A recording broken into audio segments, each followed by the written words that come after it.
So something else, I mentioned it a little bit on the bulletproofing part, but this again is another little bit of a shift I've had in the last year or so. Being very proactive on your major systems, so again, tips and tricks of landlord and rentals. If you know that water heater's maybe got a year left or 2 years left on its life cycle, we're replacing it. I don't want it going out, and this has happened plenty of times. Like goes out, in the middle of the night on a weekend or something, and I'm, paying double the price to replace it.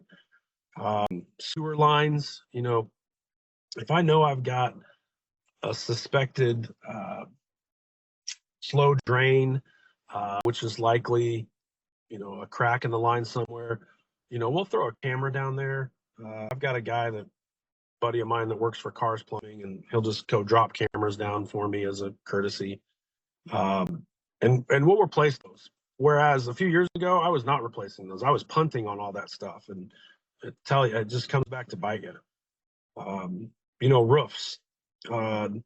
If I can, and here's the thought process behind it. These major systems, so I'm talking electrical, plumbing, roof, HVAC, and sewer, and water heaters. If I can take care of these on the front end and utilize the BRRRR strategy or utilize private money on the front end, get these taken care of, and still do well on my 80% refi. And oftentimes, I can get all these done, and I'm not even leveraging the full 80%. Our portfolio, I've got a KPI tracker, and I think right now we're sitting across the board at like 66% on our LTV on all our rentals.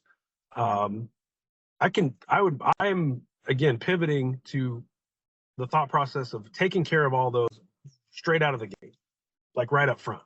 And if I buy a property that I've inherited a tenant, I'm examining those and at least monitoring when the leases are about to expire and then planning for those. So again, kind of goes along with that bulletproofing, but on these major systems, being proactive, just plan for it now.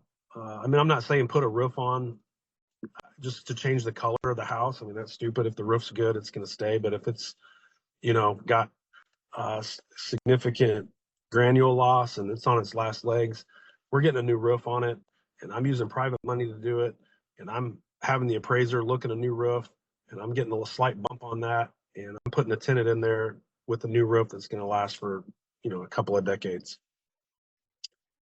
Any thoughts or questions on that? Anybody doing anything different?